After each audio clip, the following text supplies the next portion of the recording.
Hello everyone, अब तक की सबसे महत्वपूर्ण अपडेट। रेलवे एनटीपीसी भर्ती के अंदर ओबीसी, एससी, एसटी और ईडब्ल्यूएस वालों को अब जनरल की जो सीट है वह नहीं मिलेगी। इसके बारे में पूरी जानकारी को हम देख लेते हैं। अगर आप चैनल पर पहली बार आए हैं तो कृपया चैनल को भी सब्सक्राइब जरूर कीजिए।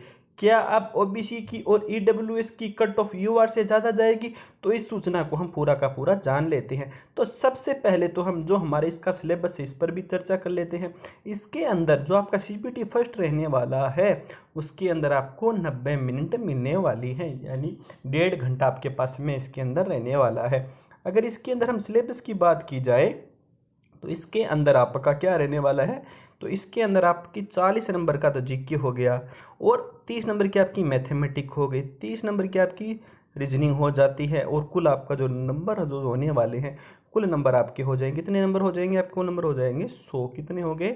100 नंबर आपके कुल हो गए। तो इस बात को आप विशेष रूप से ध्यान रखिए। उसके बाद जो महत्वपूर्ण सूचना है उसकी ओर हम नज़र डाल लेते हैं। तो यहाँ पर क्लियरली जो यह लिखा गया है कि यहाँ तक तो मोटा मोटी तो वो सेम प्रोसेस है, उसके बाद हम आगे देख लेते हैं। आगे है कि candidate who are short list for second stage CBT availing the reservation benefit of है। उसके बाद थोड़ा सा हम आगे ऊपर स्लाइड को चेंज करते हैं।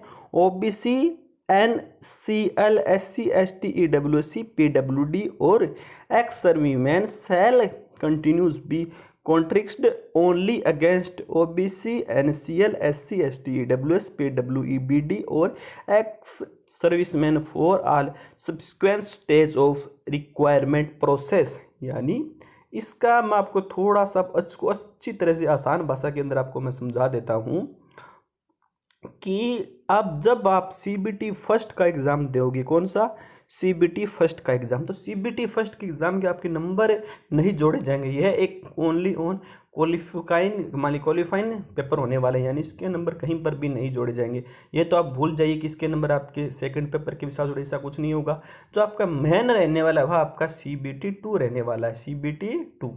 तो इसमें बात यह कही गई है कि जब आप जो रेलवे का अगर आप पहली बार सीबीटी फर्स्ट का एग्ज़ाम आप दे रहे हैं, कौन सा आप दे रहे हैं? आप सीबीटी फर्स्ट का एग्ज़ाम दे रहे हैं। तो सीबीटी फर्स्ट में अगर आपने जो पेपर को क्वालिफाई किया है वह आप किस कैटेगरी से किया है? अगर आप एससी से हैं तो अगर आपने इसको जनरल से फाइट किया है तो आपको सीबीटी 2 के अंदर जिस कैटेगरी से फाइट किया है ना, उस कैटेगरी के अंदर आपको शामिल किया जाएगा। उसके अंदर आपको उस कैटेगरी का लाभ नहीं मिल पाएगा। अगर आप एससी से है, अगर आप एससी से, अगर आपने ओबीसी से जो पेपर को फाइट किया है ओबीसी वाले नंबरों के, तो आप एससी के अंदर नहीं ओबीसी के अंदर माने जाओगे।